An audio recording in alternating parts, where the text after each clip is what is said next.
திருமதி ரியா, உங்க வீட்ல என்ன நடந்துச்சு? ஃபர்ஸ்ட் நாங்கள் வந்து கல்யாணம் பண்ணுற முன்னுக்கு வந்து நான் ஃப்ளாட் வீட்டில் இருந்தோம் எல்லாருமே, நானே அக்கா தங்கச்சி எல்லாம் ஃபேமிலியாக.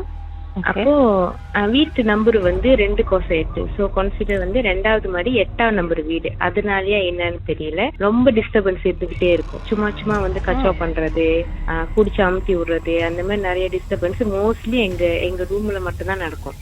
எங்க ரூம் வந்து அமுத்துறது, அப்புறம் கச்சா பண்றது, அது நல்லா ஒபியஸாவே தெரியும் அது எப்படி இருக்கு அப்படின்னு.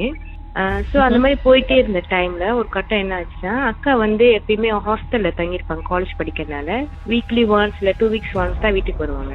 ஸோ அந்த மாதிரி வந்து நாங்கள் ஒரு தடவை ஸ்டே பண்ணாங்க. ஸ்டே பண்றப்போ நானும் என் தங்கச்சி என்ன பண்ணோம், வாஷ்ரூமுக்கு நான் என் தங்கச்சி எழுப்பினேன், வாஷ்ரூம் போயிட்டு வந்துடலாம் அப்படின்னு. அப்போ நாங்கள் எந்திரிச்சு ரூம்லேருந்து ஹால்லேருந்து பாத்ரூம் போயிட்டு வரப்போ எங்க அண்ணன் வந்து இன்னொரு சொந்தக்காரன் வந்து மூச்சுதான் இருந்தாங்க. டிவி வால்யூம் வந்து ரொம்ப ஸ்லோவா வச்சு டிவி பார்த்துட்டு இருந்தாங்க. ஸோ நாங்களும் வந்து படுத்துட்டோம். படுத்து ஒரு 5 நிமிஷத்துல வந்து தண்ணி போற சத்தம் கேட்டுச்சு. தண்ணி பாத்ரூம் திறந்து விட்டுட்டா நிறைஞ்சு போகணும், அந்த சத்தம் கேட்டுச்சு. அப்ப நான் சொன்னேன், தண்ணி திறந்துட்டேன், தண்ணி திறந்து விட்டு வந்துட்டோம் நினைக்கிறேன், நான் போய் சாத்திட்டு வந்துடுறேன் சொல்லிட்டு நான் எந்திரிச்சு போயிட்டேன். எந்திரிச்சு பாத்ரூம் போயிட்டு வரத்துக்கு பாத்ரூம் போறேன். எங்க அக்காவும் என் தங்கச்சி என்ன நடந்துச்சுன்னு தெரியல. என் தங்கச்சி வந்து கத்திட்டு வந்து என் தங்கச்சி இறுக்கி பிடிச்சிட்டு 2 பேருமே வந்து ஹால்ல விழுந்துட்டாங்க. அப்ப நான் போனேன், நானும் பயத்துல கத்திட்டு ஓடியாந்துட்டேன். அப்போ நாங்க கேட்டதுக்கு, ஏன் என்ன ஆச்சு, ஏன் அப்படி கத்துனீங்க, அதான் வந்து ஃபர்ஸ்ட் இன்சிடென்ட் நடந்தது வீட்டுல அந்த மாதிரி. அப்போ அந்த ஏன் இந்த மாதிரி கத்துனீங்க அப்படின்னு கேட்டப்போ அவங்க சொன்னாங்க, இல்ல எனக்கு என்னமோ நீங்க 2 பேருமே வந்து எந்திரிச்சு கத்திட்டு ஓடின மாதிரி இருந்துச்சு, அதனாலதான் நானும் பயத்துல எந்திரிச்சு வந்து கத்திட்டு வந்து உங்க 2 பேர்த்தையும் பிடிச்சேன் அப்படின்னு சொன்னாங்க என் தங்கச்சி. அப்போ என்ன ஆச்சு, ஏன் திடீர்னு இந்த மாதிரிலாம் நடக்குது அப்படின்னு சொல்லிட்டு நாங்களும் விட்டுட்டோம். எப்பயும் போல ஏதோ சீலா மசூ பண்ணிருச்சு போல, அதனாலதான் சொல்லிட்டு நாங்களும் விட்டுட்டோம். இப்போ செகண்ட் டைம் வந்து போக கரெக்டா 3 மணிக்கு, ராத்திரி 3 மணிக்கு ஸ்டார்ட் ஆகும். யாராச்சும் ஒரு ஆள் கத்திடுவாங்க வீட்டுல. ஏன் கத்துறாங்க, எதுக்கு கத்துறாங்க, எந்த தூக்கத்தையும் எந்திரிச்சு வேகமா கத்துவாங்க. இப்படியே ஒரு 2-3 தடவை போயிட்டே இருந்துச்சு. எங்க அண்ணனுக்கு வந்து சாமி வரும். சோ அவர் ஏன் கத்துறாங்கன்னு அவங்களுக்கே தெரியாது, ஏன் கத்துறாங்கன்னு தெரியாது. எந்திரிச்சிட்டு தெரியல நான் கத்திட்டேன் அப்படிதான் சொன்னாங்க. ஆனா கரெக்டா அந்த 3 மணிக்கு மேலதான் அது நடக்கும். சோ நம்ம டைம் பார்த்தோம்னா அந்த டைம் 3:10 3:15 அந்த மாதிரி டைமா இருக்கும். இது ஒரு 2-3 தடவை அந்த மாதிரி நடந்துச்சு.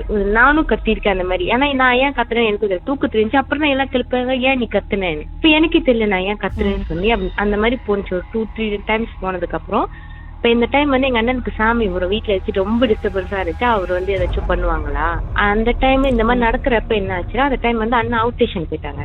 அப்ப நாங்க போன் அடிச்சு சொன்னோம், இந்த மாதிரி வீட்டுல நடந்துட்டு இருக்கு, என்னன்னு தெரியல அப்படின்னு. இப்ப அண்ணனும் ஒரு நாள் வந்து அவுட் ஸ்டேஷன் எல்லாம் முடிச்சுட்டு வீட்டுல வந்து ஸ்டே பண்ணாங்க. அப்ப நாங்க எல்லாரும் ஒரு கட்டத்துக்கு மேல ரொம்ப ஓவரா பயந்துட்டு என்ன பண்ணிட்டோம், எல்லாமே ஹால்ல படுக்க ஆரம்பிச்சிட்டோம். எங்க அண்ணன், அண்ணி, நானு, அக்கா, சொந்தக்காரன் எல்லாமே மெத்தப்பட்டு ஹால்ல படுக்க ஆரம்பிச்சோம். மேபி ரூம்ல இருக்கறனாலதான் அந்த டிஸ்டர்பன்ஸ் இருக்கா என்னன்னு தெரியலையே அப்படின்னு சொல்லிட்டு. சோ எல்லாம் ஹால்ல படுத்தோம்னா அண்ணன் தான் வந்து நேரா வாசலுக்கு நேரா படுப்பாங்க. அதே மாதிரி அக்கா அந்த டைம் அக்கா காலேஜ் முடிச்சு வீட்டுக்கு வந்திருந்தாங்க. வீட்டுக்கு வந்துட்டு படுத்திருந்தாலும் திடீர்னு அதே 3 மணிக்கு, மணி ஒரு 3:15 3:20 இருக்கும், அக்கா எந்திரிச்சு வேகமா கத்திட்டாங்க. அப்ப அண்ணன் கேட்டாங்க, எதனால கத்துனேன் அப்படின்னு கேட்டாங்க. அப்ப அக்கா சொன்னாங்க, இல்ல ஏதோ ஒண்ணு வந்து என்ன அட்டாக் பண்ண மாதிரி இருந்துச்சு, பட் அது வந்து காட்டுல இருந்து தான் வருது, காட்டுல இருந்து வந்து என்ன அட்டாக் பண்ற மாதிரி இருக்கு, ஆனா எனக்கு நல்லா தெரிஞ்சிச்சு அது ஏதோ ஒரு காடுல இருந்து வர மாதிரி இருக்கு அப்படின்னு சொன்னாங்க. அது அப்புறம் அண்ணன் பார்த்துட்டு சரின்னு சொல்லி விட்டுட்டாங்க. மறுநாள் அண்ணன் வந்ததுல இருந்து மறுநாள் எங்க அண்ணி கத்துனாங்க. எங்க அண்ணி கத்துறது அண்ணி அதேதான் சொன்னாங்க, நானும் பார்த்தேன், அது ஒரு கருப்பா இருக்கு, ஆனா காட்டுல இருந்து வருது, அது ஒரு கனவு மாதிரி இருக்கு, அதனாலதான் நாங்க கத்துறேன். இது ஒரு 2 டைம்ஸ் போனோம்னா அண்ணனுக்கு வந்து தெரிஞ்சிச்சு இது சம்திங் ராங், எங்க இருந்து என்ன பண்ணுது அப்படின்னு. அப்போ வந்து வந்துட்டு போயிட்டு அண்ணன் வந்து என்ன பண்ணாங்க, செக் பண்ணாங்க, சரி என்ன இருக்குன்னு பாப்போமே அப்படின்னு பாத்துட்டு அண்ணன் கொஞ்சம் வந்துருச்சு, அந்த கனி எல்லாம் கொடுத்தாங்க, இதெல்லாம் வச்சுட்டு பாருங்க எந்த எஃபெக்ட் ஆகாது அப்படின்னு. ஒரு 1 வீக் நல்லா இருந்துச்சு, ஒரு பிரச்சனை இல்லை. ஆனா இது எல்லாமே எப்ப நடக்கும்னா 3 மணில இருந்து 6 மணி வரைக்கும் எங்க ஹோல் ஃபேமிலி தூங்க விடாது. ஏதாச்சும் ஒரு கச்சம் நடக்கும். எங்கேயாச்சும் ஒண்ணு ஜாமா ஊந்துரும், இல்ல யாராச்சும் கத்திடுவோம். அந்த மாதிரி கத்தி 3 மணிக்கு எந்திரிக்கிறோமா, 6 மணி வரைக்கும் நாங்க யாருமே தூங்க மாட்டோம். அந்த 3 hour அந்த டிஸ்டர்பன்ஸ் இருந்துகிட்டே இருக்கும், ஏதாச்சும் ஒரு வழியில இருக்கும். சரி அது 3 மணி 6 மணி வரைக்கும் சாம்பிராணி போட்டு வீட்டுல எல்லாம் காமிச்சு சூடம் காமிச்சு இப்படியேதான் இருந்துச்சு. அப்பதான் நாங்க ஒரு கட்டம் வந்து அண்ணனுக்கு போன் அடிச்சோம். ஓகேவா, நேபர்ஸ்ல யோசிச்சிருப்பாங்க என்னடா இது நேரம் கெட்ட நேரம் வந்து சாம்பிராணி வாசம் வருது, திடீர்னு யாரோ கத்துற சவுண்ட்லாம் வருது, நேபர்ஸ் நிச்சயமா யோசிச்சிருப்பாங்க ரொம்ப. ஆமா ஆமா.